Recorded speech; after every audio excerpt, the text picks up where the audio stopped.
whole thing about drinking local was to support local businesses. Many of us got into the brewing business because we have a passion for what we do. And you brew quality beer and you want to support local businesses, your local economy, people who come to work in your place. So you're putting money back into the community. Welcome to the Midland Money Mindset Show. This is a podcast about the financial, money, and recreational mindset needed to successfully plan for and live your best life before and through retirement. Let's dive into today's show.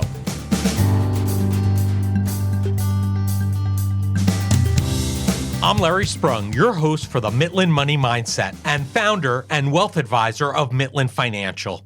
Today's guest is Charles Becker, founder of 1940's Brewing Company. Following a 30-plus year career in the not-for-profit world with the March of Dimes, Charles has started his brewery, 1940's Brewing Company. They are a nano brewery that is located on Long Island and committed to producing top-quality craft beer. 1940's Brewing Company is deeply rooted in brewing tradition. Charles Becker chose the name to pay homage to his father, who graduated the Brewing Academy in the year 1940, before beginning his long career of brewing. With a family legacy of brewing and dedication to quality beer, 1940's Brewing Company got its start in 2014. Charles has taken his brewery to the next level by creating brews that are mission-focused and help support mental health awareness and suicide prevention. The brewery has allowed him to do something that was part of his lineage and combine it with his deep-rooted experience in helping people through his experiences with not-for-profits. Listen in and hear how Charles has created a win-win using great brews, giving back, and doing something he truly loves. Well, hello, everybody. Larry Sprung here, and I have the pleasure of being with Charles Becker, the founder of 1940's Brewing Company. And as you all know, I am a huge craft beer fan, and I'm excited to get into our conversation with Charles. So thanks for joining us today, Charles. You're welcome. Glad to be here. Yeah, it's awesome to have you here and talk to you about beer and craft beer. And to get things started, can you tell our audience, our listeners, what was your path to founding the 1940's Brewing Company? I was in a homebrew club at the time, just started homebrewing for a number of years after I retired, and an opportunity came to be part of a alternate proprietorship where it was like an incubator for new breweries. And it was right down the road from where I lived. And I said, no, this is not going to happen without me in my backyard. So I took the chance and went in and founded the company and went through all the procedures of getting your tax IDs and everything, and then got fully licensed and started operating in October of 2014. That's awesome. And now my understanding is you come from a lineage of brewers to some degree, right? Yes. My great-grandfather was a brewer over in Bavaria. He came over in late 1800s and was living in Brooklyn and working for one of the breweries in Brooklyn at what time none of us kind of remember, because I'm the youngest in the family. The oldest one doesn't remember. And he got my father into the U.S. Brewers Academy, which he graduated from in 1940. And it was the same year my mother and father got married. And he went on to work for Brengel in Brooklyn for 41 years. And he worked his way up to assistant brewmaster and was assistant brewmaster for many, many, many years there. And he didn't want any of us to, as parents back then, wanted your children to succeed, go to college, and do better than they did. And that was the accomplishment. If you could exceed what your parents did, it was a great accomplishment. And they had felt that we all had done that and never thought any of us would end up in the beer industry. Now, I believe that there's some tie-in between him getting his brewer's license, brewer's certificate, and the name of the brewery, isn't there?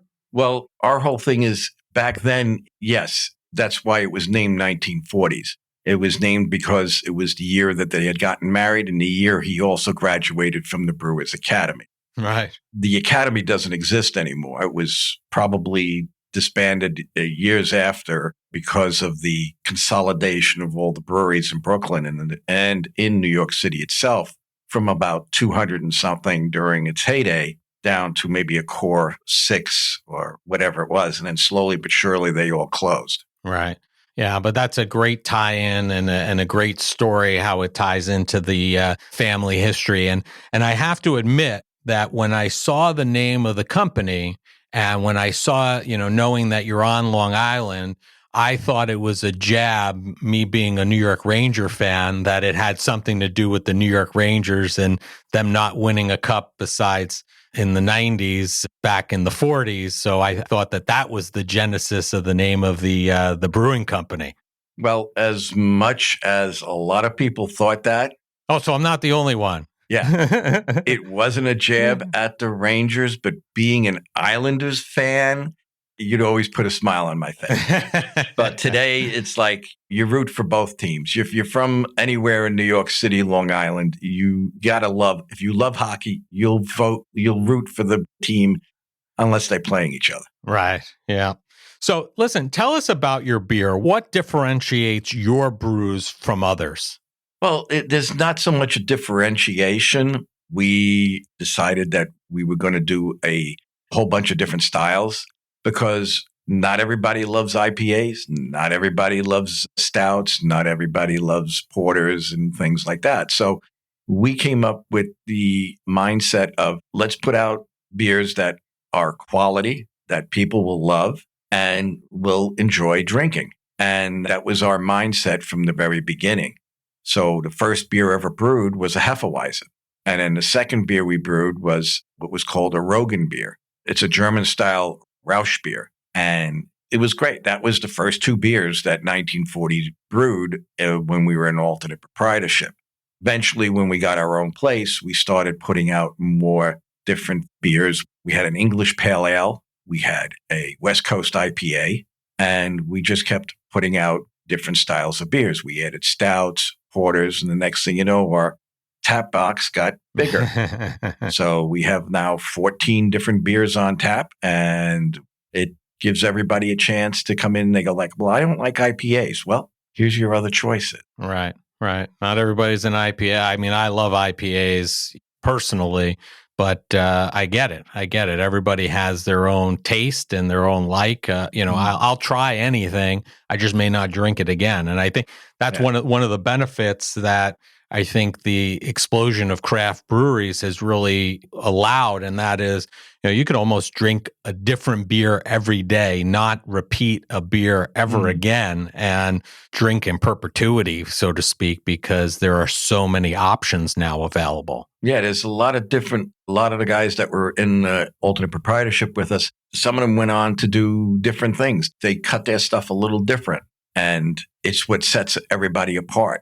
As well as together, it sets us apart. Everybody puts a little twist here or their own twist on this. They do this, they do that, and it changes flavor, profile, and everything, and everybody likes it. Right. And if they don't, they'll move on and find something else that they like, right? But I think with having the selection that you have, there's almost something for everybody. Yes. Everybody can find something in your lineup that they're going to enjoy and come back and want to have again, I'm sure. Oh, yes. So, I mean, let's talk about this. You kind of talked about it a little bit earlier as far as the consolidation that many, many years ago we saw in Brooklyn and in the city, a contraction from 200 breweries to 6, you mentioned earlier, which I was not aware of. And now we're in this huge expansion mode, this resurgence of craft breweries and explosion, especially here in New York. How have you seen that affect business? Do you see that there's still room to expand this area, that there's still room for other breweries, other brands? I mean, I guess the first thing is, how have you seen it affect your business as far as the number of breweries popping up? We haven't seen an effect on our business in that way. We don't consider, as a group, we have our own guild, which is part of the New York State Brewers Association. And we turn around and we look to help each other out. If you need a source and you can't get something and we have it, we'll work with you. We'll help each other out. We do it all the time. You never know when your glycol line splits and You put the call out there and somebody happens to have a few pails and you go over and you can get your beer back up and cold. Or you're in the middle of going to brew and you don't have the grain or the hops that you need. If we have enough of it, we share it with the other guys and they bring it back the same way. We don't really consider each other like competition, though we're all in the same market. But there are so many people on Long Island. And a lot of people go from brewery to brewery. You will have your core regulars, and every brewery will have them. And there are people, and then they go out and they like to go travel and see other breweries and go to other places. So we don't consider it competition. And the more breweries that open, in some cases, especially if they're not in areas where there are local breweries, it helps them bring people to their place. Right. They're the go-to for that area, so you don't have to travel far away. An example of a booming town, it would be Riverhead. I believe they have close to 6 breweries in Riverhead alone. And then you turn around and you have the big Patchogue scene, and you have Blue Point at the beginning of that whole building. And then you don't have any breweries until you hit us 3 in Holbrook. And then between Patchogue and Riverhead, there's supposedly one opening up in Manorville and another one opened up in Bellport, Bellport Brewing Company. Brian's a friend of mine. And it's like we all know each other. Right. That's great that you're in an industry where it's seen as a camaraderie and the ability to help. And I know about the New York State Brewers Association. I know a couple other people involved with it.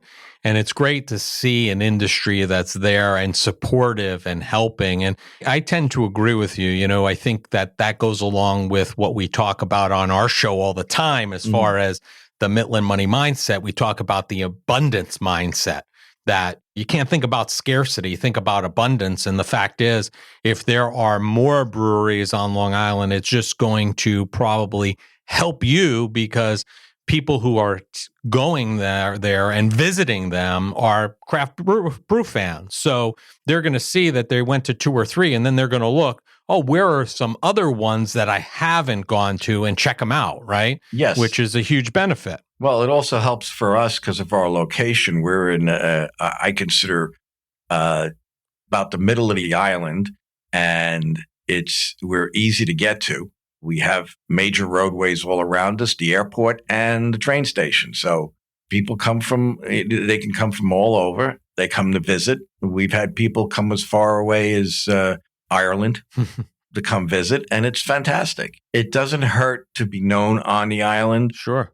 You build your reputation by the quality of the product that you make. Right.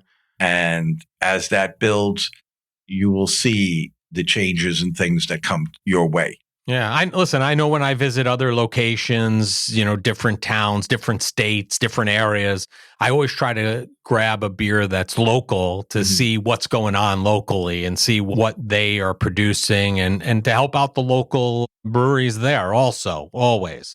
I mean, do you think there's a point where, since there has been this huge growth, do you think there's a point where it becomes almost saturated, or you think that we're so far from that it's not even an issue right now? We're probably getting very close to what we call the tipping point. Maybe upstate, they can open up more. But I think on the island, it's going to be coming to a point where, like I said, we have 3 that are right in the area. We're all different in our different styles and the way we make things and do things. But you eventually, in some of the towns like Riverhead and Bayshore alone has 1, 2, 3, 4, 5, and is a 6th one planned. Right. And that's just in Bayshore. And I go, you realize that after a point, yeah, it's great. People like to go see new breweries. They visit places. But after a while, how many is too many? Right. It's not like you're opening up 7-Elevens at every street corner or a Starbucks. You're going to hit a point where your money that you're going to make, your sales are going to chug along. And then you're going to hit a point where, okay, now this is the norm. This is where it is. I got to figure out how to live within that norm. Right. Yeah. So, I mean, I guess that's one of the things that the industry is going to have to deal with and see. Maybe there'll be consolidation there. Who knows?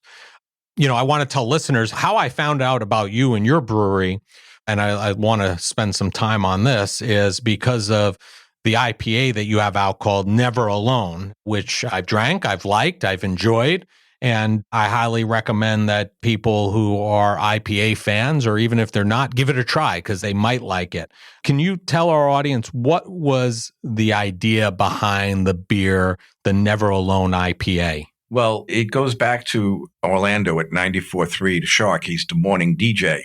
And he came to us because we have a relationship with him, previous engagements, that he said to us, I'd like to film this video I have that I want to use in a song that he wrote the lyrics to and sat down with Brian from Wheatus, or no, I think it's Brendan from Wheatus, and put the music together. And then he brought in, of course, Vinny from Sponge, John from One Direction was the drummer, and one of the other guys from Candlebox. And they all, did their part of the video, but he wanted to film parts of it at 1940's. So it was done on a night when we were closed, and the amount of people that came out to support this whole thing that he was starting to build with this Choose Song video. It was standing room only. And it was like we had a Black Circle Project who we collaborated with on a beer that we have, became one of our mainstays. They were there performing acoustically, and the whole place was like unbelievable. I was standing there going like, wow, maybe people see what they need to do to get this whole message out. And that was done a couple of years ago. And then there was editing and everything. And then unfortunately, Ashley, who was part of the video, took her life, and he put everything on the back burner until he finally went to the family and said, I'd like to really do this. And they said, absolutely, you have to bring this subject to the forefront and make people aware. So then he came to us and said, guys, can we brew a beer for this? Right. We said yes. We had the ideas from the label.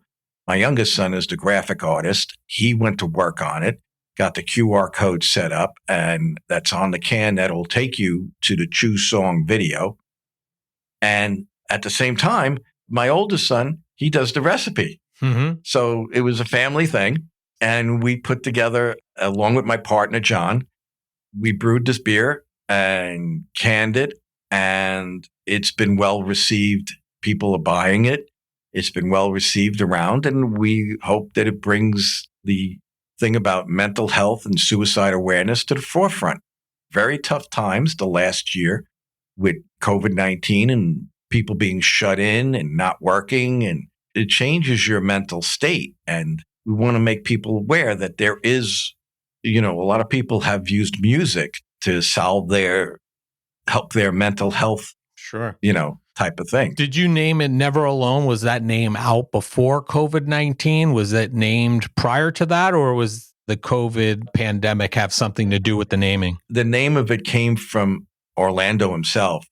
He says, I'd like to name it Never Alone. And the script on top says, with music, you are never alone. Right. Because as much as you're shut in, you still have music, and the music is like, it can take you back to concerts. Great outlet. It can take you to shows, everything, depending upon whatever it is. It's a great outlet. I mean, I don't know anybody who is in their car and doesn't have some sort of music playing. Mm-hmm. We have it constantly playing at the brewery. It's just to help to get through the day. You just hear a song, boom. You're exercising, running, whatever. You got your music on. Doesn't matter what it is, you are enjoying it.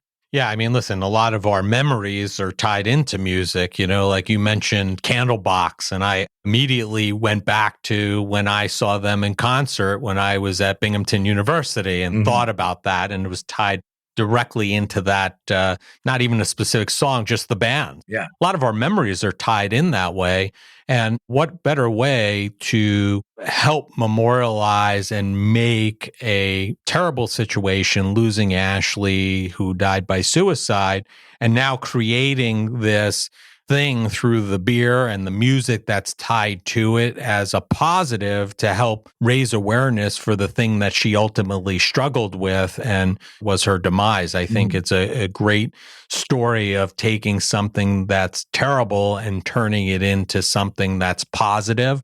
Hopefully will help others if they hear and see this message. And just to be clear, so the people listening here today understand. So you buy the beer, Never Alone IPA, portion of the proceeds are going to mental health awareness and suicide prevention. Yes. On top of that, on the can itself, there's a QR code to the song, which unlocks some music that you could sit there and listen to while you're drinking the beer. So it's almost like within this can, there's almost like this self-sufficient entertainment experience because you have a great beverage and some great music that you get all in one place. Absolutely. And I got to say, the guys did a phenomenal job on the video. Orlando had set everything in motion, and it's been his run. And to bring the people that he brought together onto the video is fabulous. You know, to come to us and make us a part of it, we were just overjoyed. We didn't even hesitate. Yeah. And I think these days, at least in recent years, there's been this interest in companies, whether you be a brewery or a sock company that I could think of having social components, right? Having not just being a business for revenue purposes and to put out good products, but to have a social component, which this clearly is. Have you seen the social component help your business? Has this raised awareness, not only for mental health awareness and suicide prevention, which is what it's there for, but has it also helped raise awareness for the brewery because people stumble upon his song and then it kind of backtrack back to the brewery? Well, we don't track everything, but we believe it has, and we believe it will continue to do so. We have done charitable work for the fire departments. We've supported the Stony Brook Burn Center, and through some of the fundraising we've done, we put together another collaboration, I believe, when Orlando used to do his Christmas thing for Angela's house. We were right there. So it's a progress. Right. I came from a nonprofit background. I spent 30 years working for a major nonprofit, and you just learn after a while. You see so much, and then you want to turn around and how can we help in this situation? You come to us with the situation, we will try to make it work. Right. That was the reason when he asked us, there was no doubt we wanted to be a part of it. Yeah, and I think it's clearly through this, it doesn't necessarily have to be just a monetary donation or monetary help. The mere fact that you've created a brew, which is what you guys do, and put this moniker Never Alone on it, the amount of assistance that does, the impact there probably far outweighs any kind of monetary donation even you could make to those organizations because that awareness is key. You never know what one moment that somebody happens to just feel, and they scan that code. They listen to the words, they see the song, the video. It could change the direction that they were going, help them bring them out of the darkness into the light. And you never know. From there, that person becomes and does, could be responsible for some great things in the world. You may never know. You may never know. I was just reading a story the other day. Somebody had wrote a story, I think it was on the Mighty, and he wrote an open letter to a couple that basically saved his life. And they'll probably never know, but the long story short was he was in a CVS filling prescriptions that he needed, and they were changing some of his medications. And in that moment, he needed to get to the bus station, didn't have a mode of transportation, didn't even know how he was going to get there because he was going to visit a friend who was going to help him through this tough time. And his thoughts were going to a dark place with regard to the medication, thinking about if I can't get this ride, tonight might be my last night. And this unsuspecting couple was there waiting for their scripts. They chatted for a minute and he was mentioning he needed this lift. And this couple, out of the goodness of their heart, gave him a ride to the bus station. And essentially the end result from this open letter, if you will, was, to this couple, you saved my life, because if I didn't get to that bus station, I don't know what would have happened. So those are things that you would never know. Somebody's, looking at the beer, listening to the song and understanding, and you may never know the impact of it, but it can't be bad. That's for sure. Right? Absolutely. So let me ask you a question. Based upon that, do you foresee having any other brews down the road that have a social component to it? Or are you more or less sticking with the Never Alone IPA as like your signature social component, if you will? At this point, we don't know. We know life changes every day. We would like to continue down the road. We do have some things planned in the short term with Orlando. So we don't know what it's going to bring otherwise. Right. Being that whether there's a second song being put together, a second video, if he wants us to be part of it, we gladly be part of it. We don't know what direction it goes. Right. We're just hoping to take this and make a great run for it. And if we want, maybe let's keep putting it out once a year at this date for this specific goal, and let's get it out there. Right. It's what we can do. Great. So let's pivot for a minute. I try to drink locally whenever possible, even at home. I look for the tag, the New York State brewer tag on the cans or the bottles.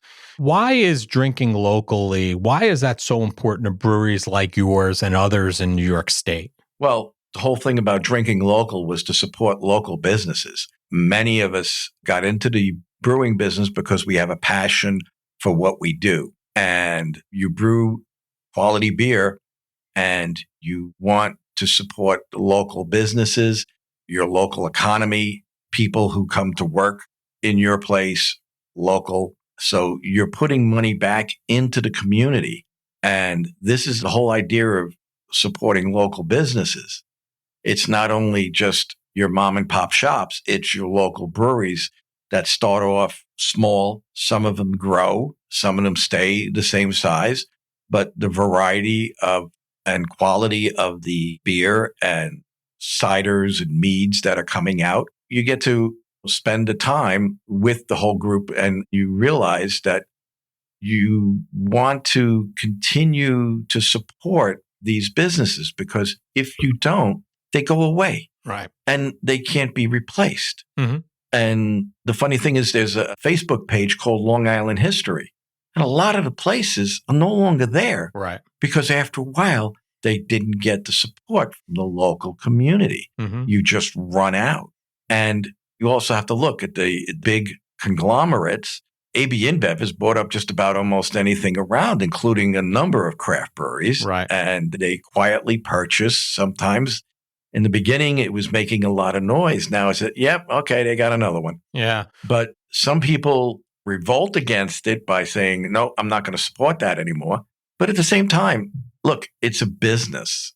And we understand the business aspects of it, but we really want to continue. Our whole focus has been to support local. It was local people who got us where we are. We live in the community.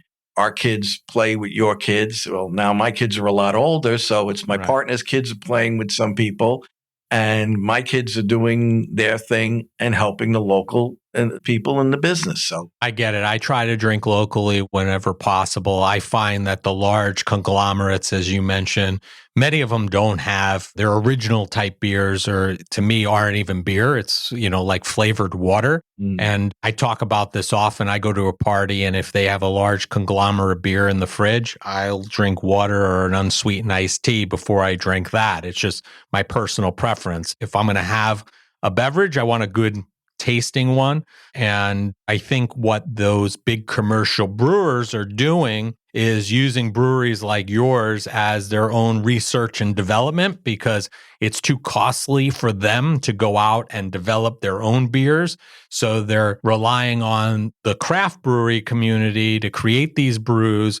Maybe if they get to significant size and scale, then it becomes of interest to them. And quite frankly, from a business standpoint, they just saved millions of dollars in research and development because they didn't have to go through the pain that those local brewers have gone through. So I guess the moral of the story here is, listen, support your local breweries better than the large conglomerates. I assure you, you'll probably, if nothing else, you'll expand your palate and find some great things. And, along those lines, keeping your lineup of brews fresh and interesting, I think from an outsider looking in, I think must be tough. What's the key to your success there as far as keeping things fresh and new? Well, it's an ever-changing lineup. We do have some core brands, and then all of a sudden we come out with a beer and it has become so popular that now, okay, what are we going to pull off so that we make room for this coming out constantly?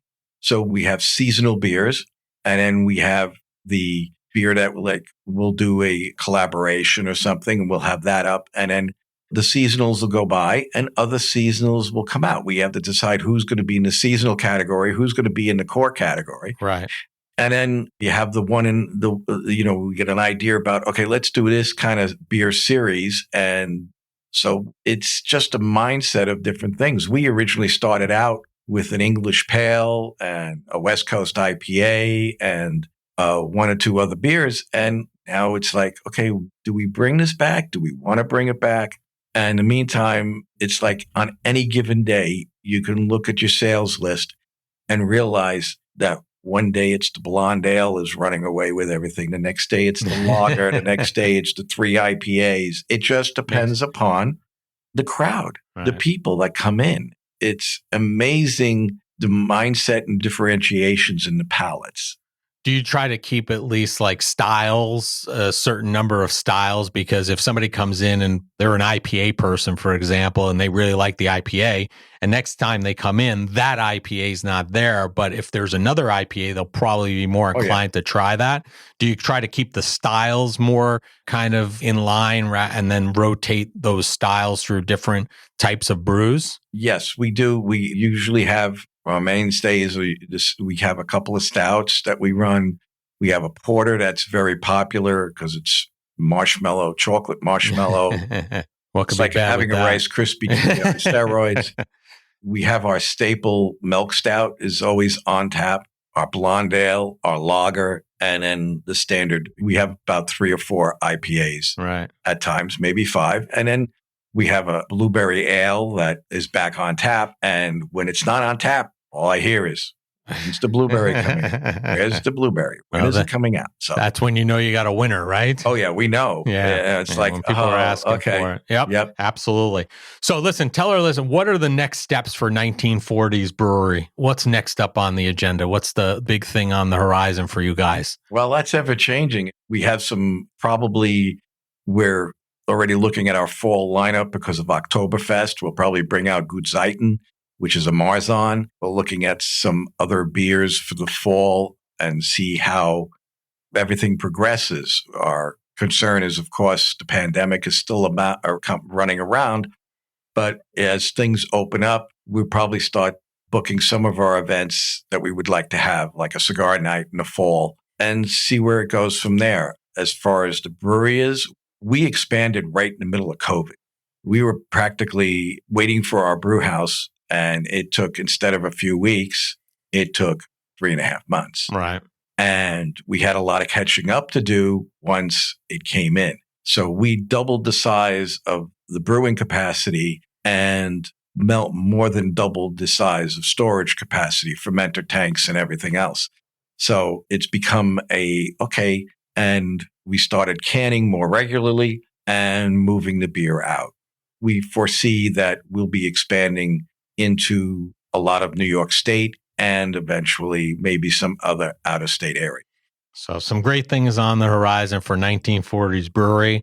And listen, Charles, we end every show by asking all of our guests the same question, because this is the Mitlin Money Mindset, which is, what did you do today that brought you joy and put you in the right mindset for success? What did I do?